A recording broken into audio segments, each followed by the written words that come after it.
Welcome back to guys, स्वागत है आपका फिर से एक नए वीडियो में। गाइस, एक लेटेस्ट अपडेट निकल कर आई है जो कि 16 अक्टूबर 2025 की है और फिलहाल आज 21 अक्टूबर हो चुका है।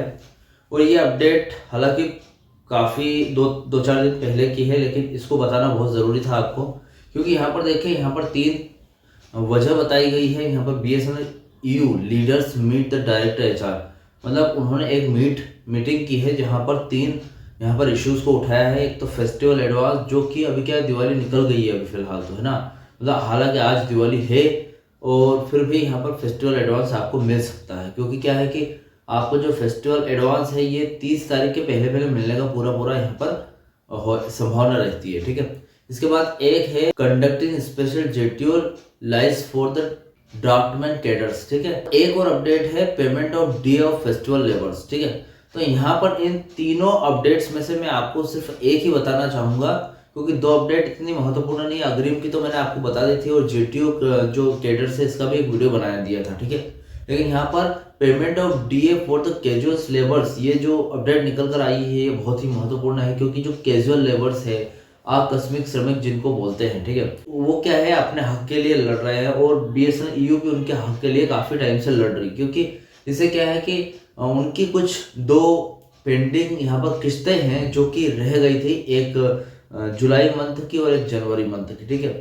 मुझे कंफर्म करने के लिए आप मुझे कमेंट बॉक्स में ज़रूर बताना जनवरी और जुलाई मंथ की क्या किस्तें रही है क्या नहीं, ठीक है। दो किस्तें रह गई थी, तो वो जो दो किस्तें हैं उनको BSNL मैनेजमेंट कब दे रही है, या फिर BSNL EU ने उस पर क्या दबाव बनाया है, कितना आपका DA चल रहा है, उसके हिसाब से हम यहाँ पर विथ डिटेल पूरी न्यूज़ देखेंगे क्या है मामला, और क्या आपको ये किससे मिलेगी या नहीं, और कौन से महीने में मिलने वाली है, ठीक है। तो सारी जानकारी आज इस वीडियो में आपको बताने वाला हूँ। तो चैनल पर नए हो तो सब्सक्राइब करें। मेरा नाम है विश्वकर्मा।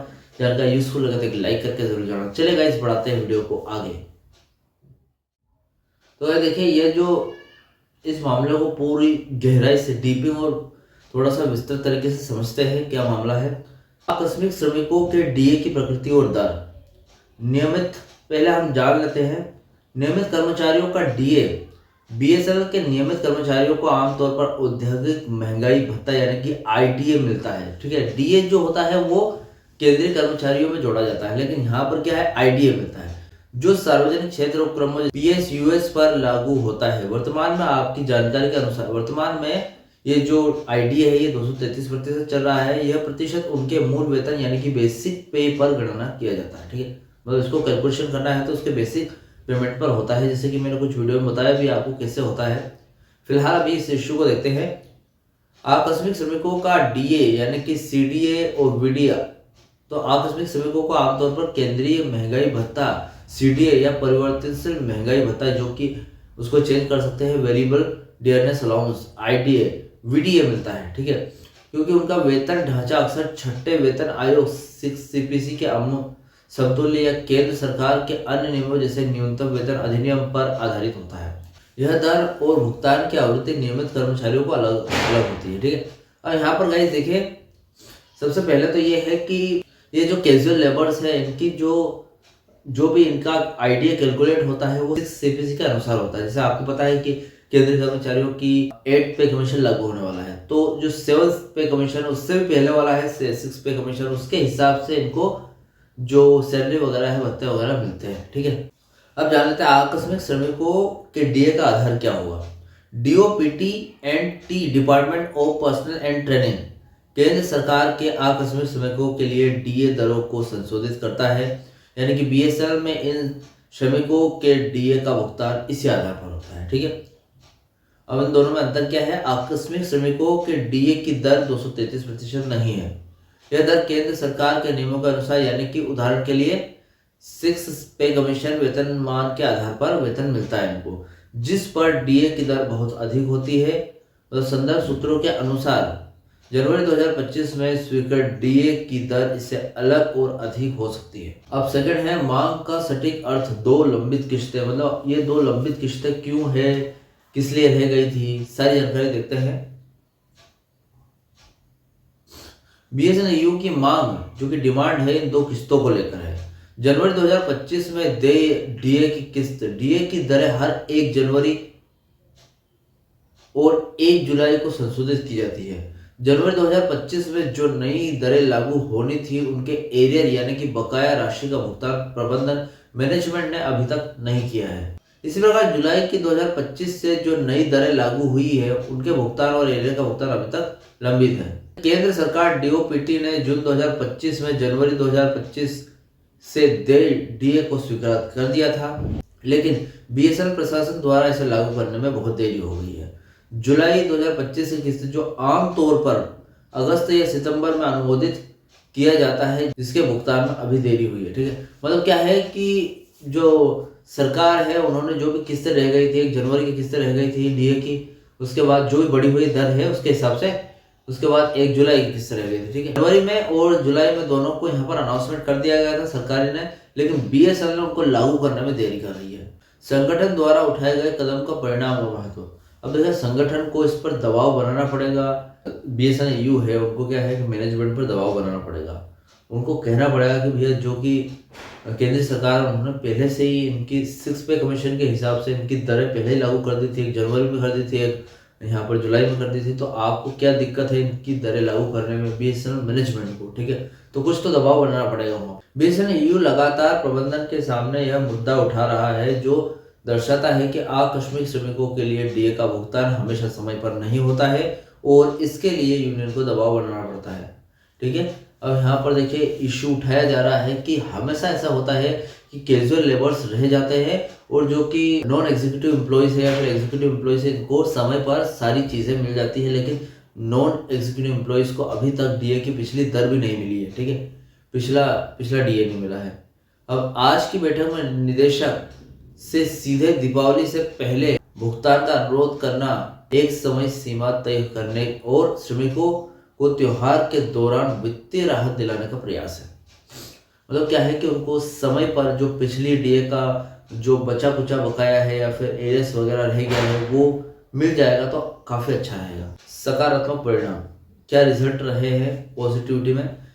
निदेशक का आवश्यक कार्रवाई करने का आश्वासन और पीजीएम बाद में चर्चा करना ये दर्शाता है कि मैनेजमेंट ने आधिकारिक रूप से इस मामले की गंभीरता को समझा है और अब भुगतान की प्रक्रिया शुरू किया जाएगा। तो देखिए, इतना दबाव बनाने के बाद अब जाकर यहाँ पर इस चीज़ को समझ पाई है मैनेजमेंट और अब जो आपकी पेंडिंग एरियर है वो आपको मिल सकता है। ठीक है, देखते हैं क्या होता है अपडेट में। अब 233% डीए के संदर्भ में देखते हैं, क्योंकि अभी क्या है कि अभी आपको पता होगा आपके आईडीए में 5% की वृद्धि की गई थी, जिसमें क्या है कि पहले 227 पॉइंट कुछ करके था और अभी 233.30 करके आपका डीए बढ़ गया है। तो उसके हिसाब से यहाँ पर क्या मिलता है, यदि हम इस मुद्दे को 233% आईडीए वाले नियमित कर्मचारियों के डीए के संदर्भ में रखें तो क्या होता है। मूल समस्या देख लेते हैं पहले। बीएसएनएल की वित्तीय स्थिति के कारण यह नियमित कर्मचारियों के आईडीए और आकस्मिक श्रमिकों के डीए वीडीए दोनों के भुगतान में देरी कर रहा है। देखिए, यहाँ पर क्या है, जो परमानेंट कर्मचारी है उनको आईडीए मिलता है और जो आकस्मिक श्रमिक है, कैजुअल लेबर्स है, उनको डीए और वीडीए मिलता है, वो भी 6 पे कमीशन के हिसाब से। ठीक है, तो यह स्थिति एक प्रकार का दोहरा मानक दर्शाती है। नियमित कर्मचारी जिनका डीए 233% है फिलहाल के टाइम पे, अपने अगले डीए संशोधन यानी कि जो 3rd पीआरसी लागू होने वाली है उसमें फिर से उनका डीए जो है वो 0 हो जाएगा और फिर से स्टार्ट हो जाएगा, तो उसका वेट कर रहे हैं। ठीक है, मतलब उसका इंतजार कर रहे हैं, लेकिन उन्हें पिछला डीए समय पर मिल गया है। ठीक है, पिछला डीए तो उनको मिल गया क्योंकि वो परमानेंट है। अब यहाँ पर बात आती है कैजुअल लेबर्स की, तो इससे पूरा उल्टा है।